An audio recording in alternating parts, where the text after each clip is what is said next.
mentioned the Cowboys. There's some guys the Cowboys need to think about adding here, and this comes from our guys at Blogging the Boys, and they're talking about 3 free agents that the Cowboys should sign now that the 2023 draft is over.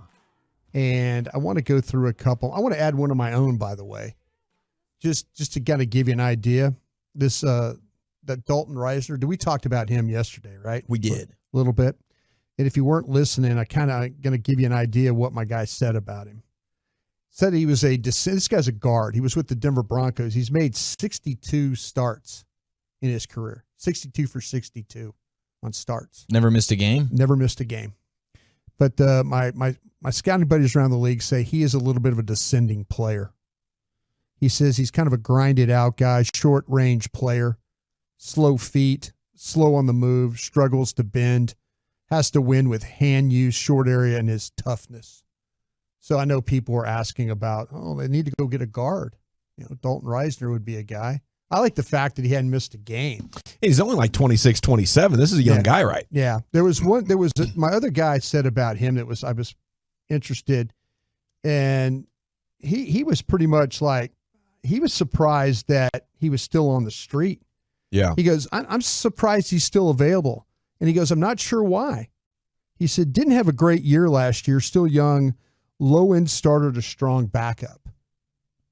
Okay, any interest there if you're the Cowboys? I mean, does Dalton Reisner, if you heard from a couple of pro scouts in the league saying that, I don't know, this guy's not very good, or maybe a low-end starter. He might be one of those guys that just kind of hangs around, like we saw with an Anthony Barr a year ago. Uh-huh. You get to camp, you see what you have there. Has a Farniok progressed, right? How good is a Doga, for instance? And you kind of see, what do we feel about this? And if you need to add a player, I liked Dalton Reisner coming out of K-State. I thought he had a couple of good years there in Denver. But certainly that offensive line with the Broncos wasn't great last year, and he could have been a part of that. I think it's kind of what you have in Edoga. I'm surprised the Gang of 7 is so low on him, because you read the media and they're like, hey, here's a great blocker that's available on the market. Yeah, I'm kind of with what's being said. I wonder if the Cowboys maybe there's some others out there that we're not really talking about, but I wonder if they're seeing the same thing that the Gang of 7 is. Yeah, that no, we're good with what we have. We want them to go out and get another guy, go out and do this, go out and do, But I don't know. Maybe the Gang of 7, like I said, I was a little surprised they were more negative on this guy. Me too. Seems like a progress stopper if there's some to be had with your young guys. All right. How about this one? Robbie Gould, the kicker. Yes. That feels like a no-brainer. Yeah, I thought immediately after the draft they didn't address kicker. Robbie Gould's still out there. The issue with him is kickoffs, because Brian Anger can't kick off. And Robbie Gould is not somebody, that's something that last year Brett Maher did, right? Gould is short with his kickoffs. So I was kind of asking around, reading some stuff about him. Why is he still out there? That's somewhat of a reason. But pure field goal kicking, that's an upgrade over what you've had. Well, man, you're right on. Your sources are good, because I talked to a guy who's a special teams coach in the league. And I said, hey, does Robbie Gould have anything left? He says, barely. He says, ideally a team would have a punter, as you said, who can handle the kickoff duties so he doesn't have to do it. And he really doesn't want to attempt anything from 50 plus. Ooh.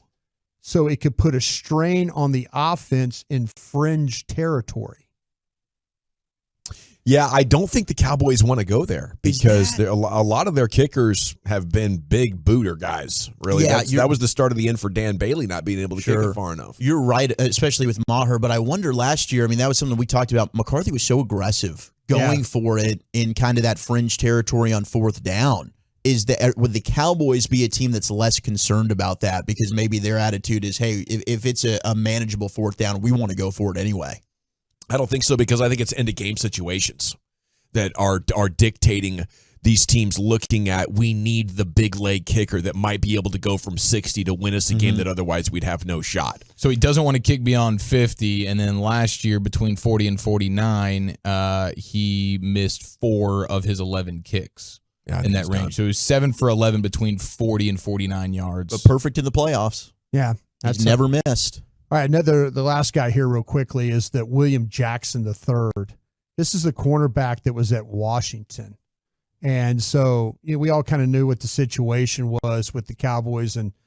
But this, because of Pro Football Focus, they said William Jackson had only allowed a catch on just 37% of the targets while in single coverage, which is the second best rate in the NFL since 2017.